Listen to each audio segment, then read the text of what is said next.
మనం ముందు జనరేషన్‌లో ఆడవాళ్ళకి ఫినాన్షియల్‌గా అంత ఇండిపెండెన్స్ లేకపోవడం వల్ల అవును. ఇంట్లో గొడవలు గానీ, లేదంటే కొట్లాటలు గానీ, తాగొచ్చి వాళ్ళని తన్నడం గానీ, ఇట్లాంటివి చాలా చూసేవాళ్ళం గదా! అవును. అవును. ఇప్పుడు ఫినాన్షియల్ ఇండిపెండెన్స్ పెరిగింది మనకి. అవును. అంటే బాగా చదువుకుంటున్నారు ఆడపిల్లలు కూడా. ఉద్యోగాలు చేస్తున్నారు. ఈక్వల్‌గా అయిపోతుంది. అంటే ఈక్వాలిటీ కోసం ఫైట్ చేసాం మనం ఒక జనరేషన్ అప్పుడు. అవును. కానీ ఇప్పుడు ఈక్వల్‌గానే ఉన్నాయి. ఇప్పుడు కూడా ఎందుకు ఓ ఓ ఓ గొడవలవుతున్నాయంటారు? మెట్టు ఎక్కువే ఆడవాళ్ళు పైనున్నారు. కింద ఆ! లేరు ఓకే. చెప్పాలంటే. అది ఎందుకు ఎందుకంటే ఇప్పుడు కూడా గొడవలు? అహా! చిన్నప్పుడు అంటే మా రోజుల్లో మేము చిన్న పిల్లలుగా ఉన్న రోజుల్లో అది పెళ్ళి అంటే చిన్నప్పుడే అయిపోయేవి. బాల్య వివాహాలు ఎక్కువ ఆ రోజుల్లో. తర్వాత చిన్నప్పటి నుంచి కూడా మాకు మా అమ్మమ్మలు వాళ్ళు చెప్పేవారు. కూర్చోబెట్టి తోటకూర గింజలును, నల్లపూసలు కలిపేసి ఆ! అందులోంచి నల్లపూసలు తీసి గుచ్చమనేవారట. అంటే ఇలా తల ఉంచుకోవడం అలవాటవుతది గదా! ఓహ్! అలా ఉంచుకొని గుచ్చుతారని. అంటే చిన్న పిల్లలకి తల వంచుకొని కూర్చోవాలని కూడా తెలీదు తెలీదు గదా! కదా! అంచేత అలా అలవాటవుతదని. ఓహో! అది అయిపోయిన తర్వాత కార్యేషు దాసి, కరణేషు మంత్రి, భోజ్యేషు మాత, షట్కర్మయిత్ర, కులధర్మ పత్ని అని 6 ఆపాదించారు హ్మ్. స్త్రీకి. ఇవన్నీ ఈ లక్షణాలన్నీ ఉండాలి అని. కానీ ఎక్కడైనా చూడు మగాడు ఎలా ఉండాలనేది ఉందేమో. కార్యేషు అయ్యో! దాసి, ఉంది. కరణేషు మంత్రి. రామాయణంలో ఉంది. కానీ అది మనం పాపులర్ రామాయణంలో చేయలేదు. ఉంది.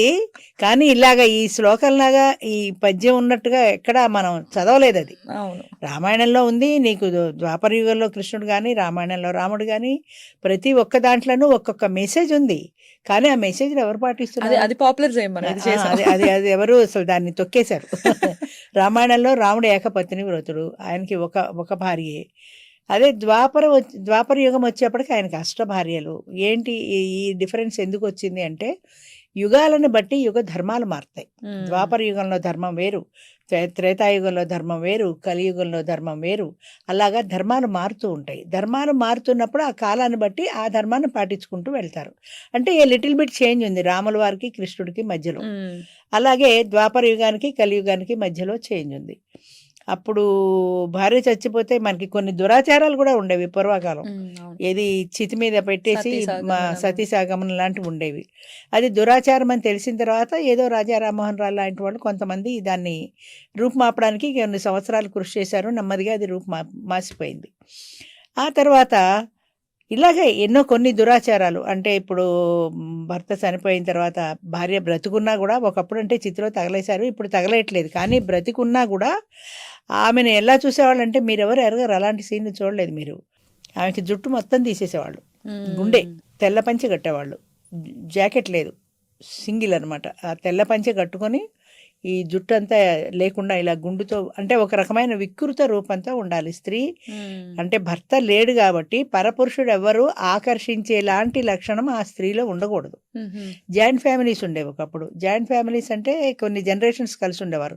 తాతలు, తండ్రులు, వాళ్ళ పిల్లలు ఇలా అన్నదమ్ములు, అక్క చెల్లెళ్ళు, తోడుకోడళ్ళు అందరూ కలిసి ఉండేవారు కాబట్టి ఇంట్లో ఇంకొక పురుషుడు ఈ స్త్రీని చూసినట్టయితే వాడికి ఆ! మనోవికారం కలగకూడదు అనే ఉద్దేశంతో. వాళ్ళు ఒక పూటే భోంచేసేవాళ్ళు. పొద్దున భోంచేసేవాళ్ళు, సాయంత్రం భోజనం లేదు. ఇంకా మనిషిలాగా గూడా లేదింక. లేదు.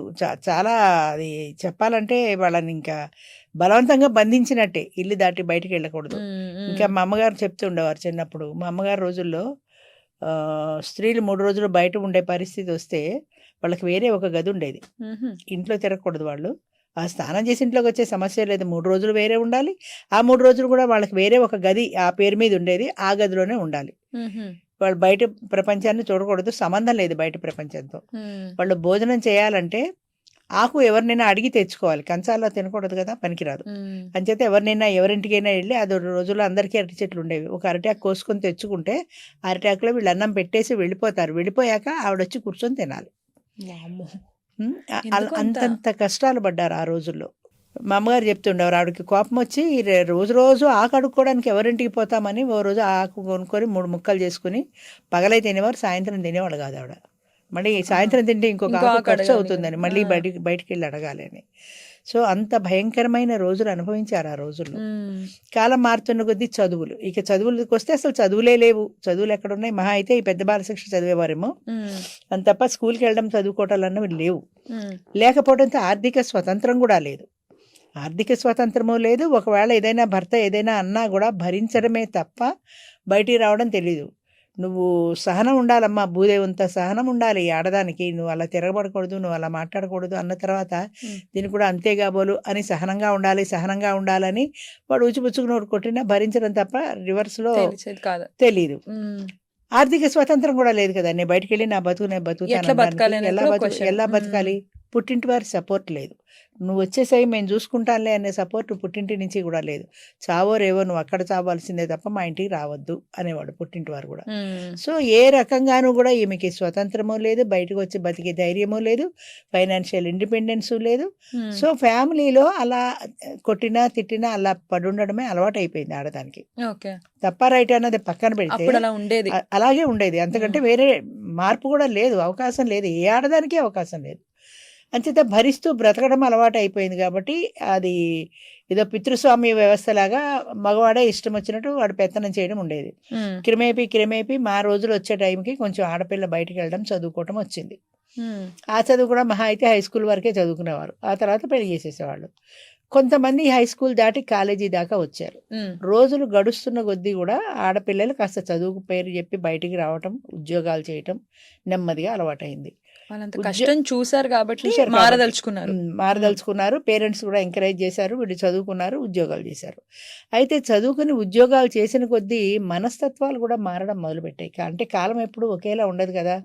ఆ రోజుల్లో పడ్డారు కాబట్టి ఈ రోజుల్లో ఎందుకు పడాలి అని ఒక మాకు స్వేచ్ఛ ఉంది, మాకు స్వతంత్రం ఉంది, మాకు ఇష్టమైతే ఉంటాం, కష్టమైతే వేరే వెళ్ళి మా బతుకు మేము బతుకుతాం అనే ధోరణి ఆడపిల్లల మనసులో బాగా వచ్చేసింది. సో అది ఎలా మార్పు వచ్చిందంటే, అంటే ఒక మంచి కోసం చేస్తే దానికి సైడ్ ఎఫెక్ట్, మందులు వాడితే సైడ్ ఎఫెక్ట్ ఉన్నట్టు ఆడది చదువుకోవటం అవసరమే, కానీ ఆ చదువులు ఎక్కడి దాకా వచ్చాయంటే నీ లెక్కేంటి అనే ధోరణి వచ్చేసింది. ఉద్యోగాలు వచ్చిన తర్వాత ఫైనాన్షియల్ డిస్క్రిమినేషన్, మొగుడికి 40,000 జీతం అయితే ఆమెకి 50,000 జీతం అనుకో, నీకంటే నాకే జీతం ఎక్కువ. ఈ డిఫరెన్స్లు రియల్ లైఫ్లోకి ఎంటర్ అయిపోయాయి. ఈ డిఫరెన్స్తో సంబంధం లేకపోయినా రియల్ లైఫ్లోకి ఎంటర్ అయిపోయేవి. నీకంటే నేనే ఎక్కువ అన్న ధోరణి వచ్చేసింది. చదువుతో పాటు ఈగోస్ పెరిగిపోయాయి. ఈగో ప్రాబ్లం, విపరీతమైనటువంటి ఈగో ప్రాబ్లం ఇప్పటి జనరేషన్కి. నేను అనకూడదేమో కానీ విపరీతమైనటువంటి ఈగో ప్రాబ్లం. ఎక్కడ తగ్గాలి అనేది లేదు. నువ్వు ఒకటంటే నేను రెండు అంటాను, నువ్వు నన్ను ఒకటి కొడితే నేను నిన్ను రెండు కొడతా. ఈగో అంతే, ఇద్దరికి ఈగో ప్రాబ్లమే.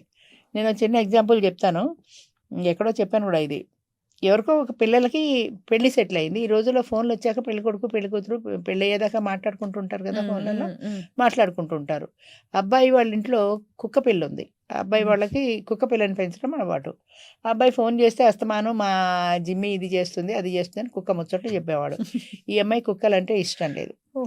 అంచేత విని చివరికి ఒళ్ళు మండి ఒక రోజు అంది, నా కుక్కలు అంటే ఇష్టం లేదు, నా కుక్కల గురించి చెప్పుకో అంది. ఇష్టం లేదంటే ఎలా, రేపు పొద్దున పెళ్ళైతే నువ్వు ఈ ఇంటికే వస్తావు, ఇక్కడ కదా అన్నాడు.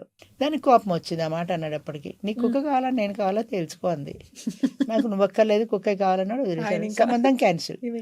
అక్కడ ఏంటి, ఈగో ప్రాబ్లమే కదా. కూర్చుని ఆ కుక్క సంగతి ఏం చేద్దామో అని కూర్చుని మాట్లాడుకుంటే సాల్వ్ అయ్యే చిన్న విషయానికి అక్కడ ఈగోలు వచ్చేసాయి. నీకు కుక్కే ముఖ్యమైతే నేను అక్కర్లేదంది, నా కుక్కే ముఖ్యం నువ్వు అక్కర్లేదని ఆయన అన్నాడు. అంతే, ఫట్ అయిపోయింది.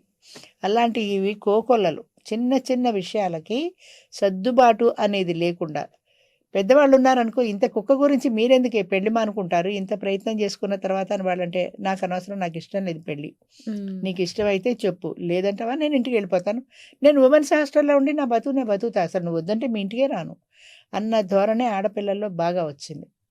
అంటే ఆర్థిక స్వాతంత్రం ఎప్పుడైతే వచ్చిందో దాంతోపాటు వచ్చే అవలక్షణాలు కూడా వచ్చేసాయి. కామెంట్ చేయకూడదు కానీ, అంటే స్వతంత్రం ఉంది, స్వేచ్ఛ ఉంది, నాకెవరి సపోర్టు అవసరం లేదు, నా బ్రతుకు నేను బతకగలను.